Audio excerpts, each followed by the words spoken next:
This is a monstrous haul. Bookstahooda! Hi, I'm Sandy.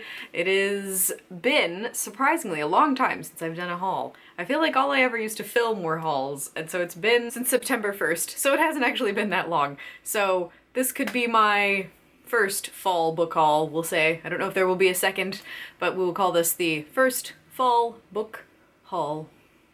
I don't know that I'm gonna even try to take one of those, like, stacking thumbnails because there's a lot of books.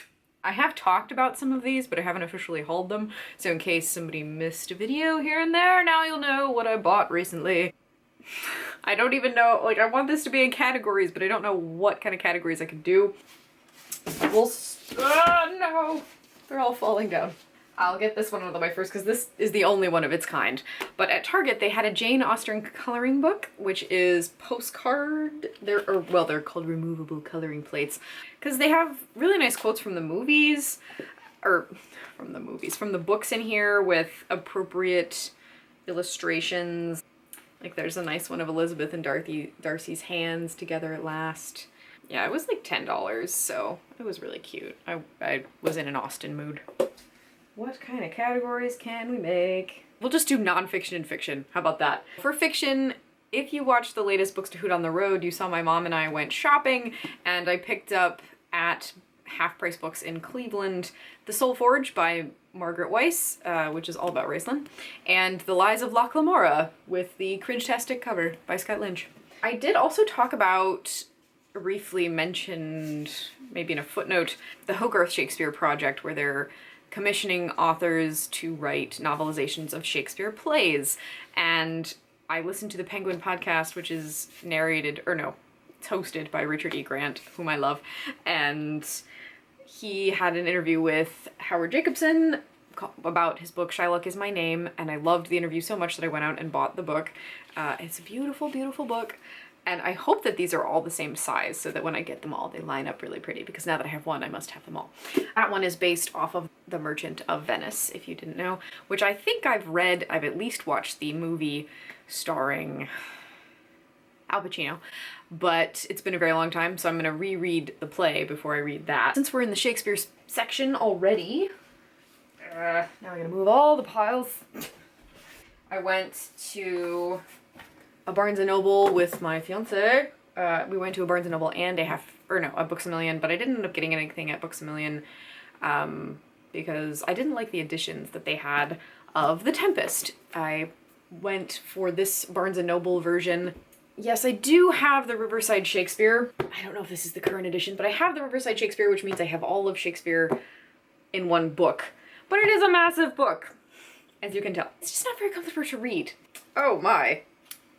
It is nearly 2,000 pages. This is not the most reader-friendly book. It does have extensive, wonderful footnotes, but as I did mention in a previous video, I'm going to see Margaret Atwood next Friday, actually, so less than a week. My brother and I are gonna go see Margaret Atwood talk at the Literati bookstore in Ann Arbor at 7 p.m. The ticket comes with the Hogarth Shakespeare novelization that she wrote called Hagseed. It is based off of The Tempest, so I wanted to read The Tempest, which I have not. I maybe read it for school, but that would be at least 7 years ago. So, and since I don't remember if I actually read it, that should tell you something.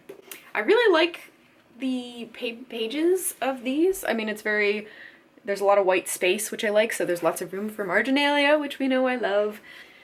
And Barnes & Noble was doing their Shakespeare and Barnes & Noble Classics, buy two, get one free. So I also picked up Shakespeare's Sonnets, which I really, like, I have them all in the Riverside, but I don't have them set apart, and I really like these because it has one sonnet per page, and on the facing page, all of the footnotes and everything. So you can read it alone or with footnotes if you need them, and there's plenty of room to take notes because we know I love my notes. I also picked up Alice's Adventures in Wonderland and Through the Looking Glass by Lewis Carroll. I have read both of these for Victorian literature, but I don't have the copy I read from. For $8, it's a pretty solid edition. It has a nice introduction. It has both of them in one thing. Just flipped open to that. How cool. I mean, it's got notes. It has all of the illustrations which I'm really happy about. So solid, I mean, for all of this together was $14. Not bad. Except now it throws off my Barnes & Noble classic shelf. Shit. This is a recommendation from my brother. He really likes Haruki Murakami. I've never read any of his, and I think the last time I read Japanese literature was when I was studying Japanese in college, so that's like 5 years ago. This is Sputnik Sweetheart. I read the description on the back, and I think my brother knows me pretty well, knows what kind of story I would like. This does sound right up my alley. I read the first paragraph. The language was delicious. I mean, it is in translation, but still. If you are following me anywhere on the internet, you know I've been rather obsessed of late with a show called The Musketeers on BBC, which resulted in me buying Alexandre Dumas' The Three Musketeers, the Oxford World Classics. Now that I'm reading this edition, I love this edition. I'm very happy with it. The cover of it is just beautiful. It's very different from the show, but I'm loving that because it means that the show and the book are separate enough that I can enjoy them both. Like, I'm not getting sick of the events in here because they're not the same. The characterization is what is really similar, except with D'Artagnan. The show changed D'Artagnan a lot, and I'm happy about that. I much prefer show D'Artagnan, but book Athos and show Athos, I just love the connection there. Okay, Sadie, shut up about the Musketeers. Only Pink Eye Pearl wants to hear about it.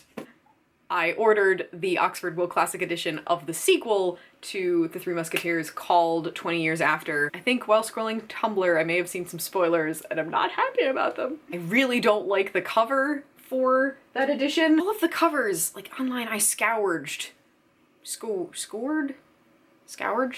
I searched for an edition of the book 20 Years After that I liked, and I couldn't find one. So I'm going with the hideous cover in the Oxford World Classic because I really like this edition, and that way, when I have them all, if I end up reading all of them, they will all nicely line up on my shelf. Alright, Sandy, really stop talking about it. Oh wait, I can talk about the Musketeers some more, because I don't remember if I hauled this book or not. I don't think so. I got it at Savers. It's Cuckoo's Calling by, well, J.K. Rowling, writing as Robert Galbraith, and I picked it up because it's J.K. Rowling, and how does this relate to Musketeers, you may ask? Tom Burke, who plays Athos in The Musketeers, has just been hired, or just been cast, as Cormorant Strike, is that his name? Cormoran Strike, yes, and I love Athos. I want this. Yes, so I'm gonna read this before the adaptation comes out, and now I can read it with Athos in my head. It's just gonna be wonderful. It's gonna be wonderful. These I have mentioned, but they were my Diversathon TBR. I did not get to these in my Diversathon because I only read Americana all the way through, and that took me actually longer than Diversathon because I got busy with grading and teaching and driving all of the freaking time. But I do want to read these in the future. Amy Tan's The Joy Luck Club and Sula by Toni Morrison. I want to get to them soon. I'm not sure, you know, how soon that will be, but I'm not like letting my diverse reading just fall to the side now that Diversathon is over. No, this is a lifetime quest. I got Empire of Storms by Sarah J. Maas. I'm going to read this soon in a buddy readathon, if that's what it's called, in buddy readathon, because Erin Dillman and I are being buddies, and I need to read a book that starts with E, and I need to finish Empire of Storms, so it's perfect. TBR for that. TBA. Ian McEwan's, however you say that, Atonement. I watched the film on Netflix a while back, and I loved it a lot. Gave me a lot of respect for Keira Knightley and the guy who plays Professor X in the X-Men movies, who's not Patrick Stewart, whatever his name is. At Barnes & Noble the other day, I picked up from the bargain section the Book of Strange New Things by Michelle Faber, simply because Jen Campbell loves it quite a bit. And I didn't even notice this till after I bought it. It has gold pages! I didn't even see this till I got home. Like, what? What? I picked up The Scottish Prisoner, also at Savers by Diana Gabaldon. This is one of the spin-off of Outlander books concerning Lord John. This is the one that I've heard that people who really read Outlander for the Jamie Fraser aspect should read. I like Lord John as a character. This is probably not the first one. No. Maybe? I don't think so. I flipped through and saw Jamie's name a bunch of times, so I was like, yeah, that counts, I'll buy it. And it's like $1. All about Jamie, who is the titular, the eponymous Scottish prisoner. The Course of Love by Elaine de Botton. I heard, again, on the Penguin podcast, this author interviewed by Richard E. Grant, and I thought the excerpts were really great, and I loved the interview, so I went and bought it, and plus the cover is divine. It's a bookstagrammer's dream, and I love black, white, and red, 3 favorite colors, so I want to get to this soon.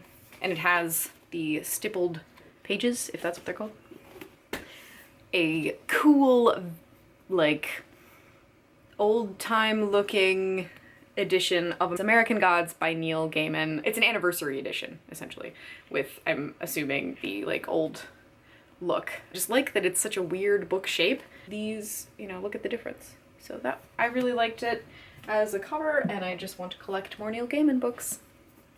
Speaking of, let's sally into nonfiction, shall we? I picked up, well, I ordered from Amazon, Neil Gaiman, The View from Cheap Seats, selected nonfiction, mostly because I want to be more like Neil Gaiman and know what he thinks about things. So that's more reading. Lots of reading. More nonfiction. Savers was good to me. I picked up Not That Kind of Girl by Lena Dunham. I like Girls, the show. I don't agree with everything she says, and who knows if the allegations of, you know, stuff in here are not great, but she's a very successful young person with similar education to mine, I would assume. I mean, so she's gotta be doing something right, and I need that kind of guidance right now.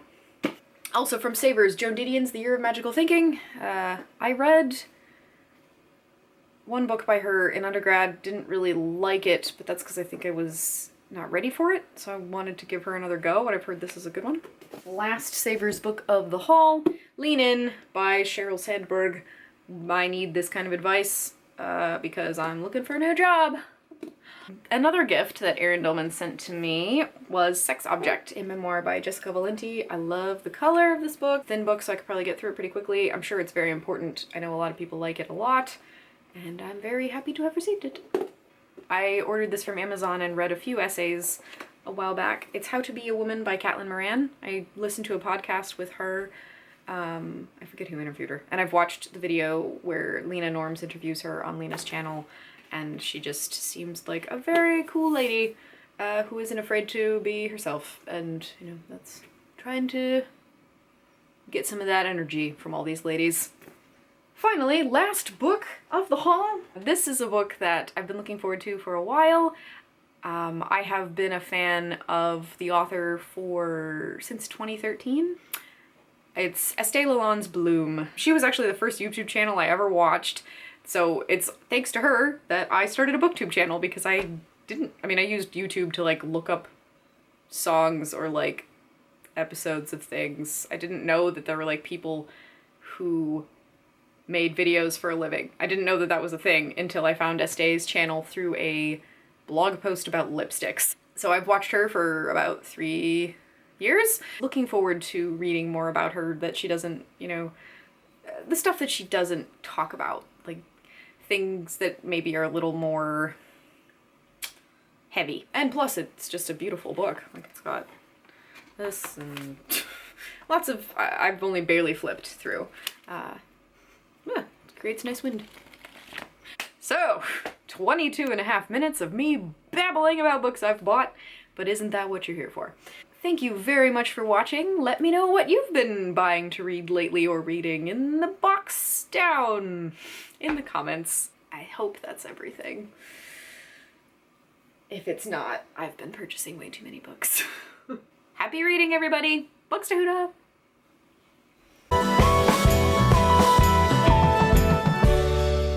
Wow, I forgot how to use my camera there for a second. Way to go. Oh, I've been watching Gallivant. Well, I finished all of Gallivant in like 2 or 3 days. It's great. Tad Cooper. Watch Sandy rummage around on her shelves. Sandy's favorite publishers: Norton, Penguin, Vintage. This is not in any particular order, but Vintage is like up there. My Outlander collection's too big for my Outlander shelf. Gonna need 2 boxes. Do you like this cup I got from Walmart for $2.50? Treat yourself. Treat yourself.